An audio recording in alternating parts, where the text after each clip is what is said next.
There are very few certainties with investing, but there is thankfully one controlling principle that is incontrovertible. Journalist Norma Cohen calls it the iron law of compound interest. Originally from New York, Norma has worked as a correspondent for the Financial Times for many years. The iron law of compound interest formed the basis for formation of the insurance industry in Britain in the 17th century, once economists and mathematicians figured out what it was.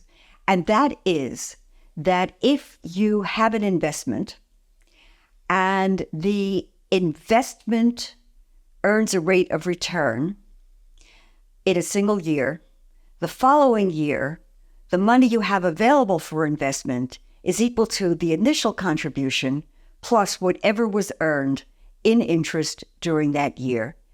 And each year that money remains invested, that the size, the contribution made by the interest becomes larger and larger. Unfortunately, compound interest also works the other way round. So, for example, if you don't pay your credit card off in full each month, you might end up paying interest on interest on interest. And it's the same principle with investment fees and charges. The Dutch financial regulators have done some calculations that offer a kind of a rule of thumb. And for 1/4 of a percentage point, which is only 25 basis points, 0.25%, which is well below what many investments in Britain are charging every year. If you have to pay that out over a 40-year lifetime of saving for your pension, it will reduce the lump sum you receive at retirement by 7.5%. As Norma Cohen says, the vast majority of investors around the world pay far more than 0.25% for investment management. It's also important to note that the annual fund management charge is only part of what you actually pay. For example, there has to be a custodian for your share certificates. There is a cost of transferring your payment to a broker. That's a charge. There is a cost of providing you with information about your investments. And then there's something called the frictional cost of trading, which is the difference between what, let us say, a share is offered for sale at and what somebody is willing to buy at. There's usually a spread.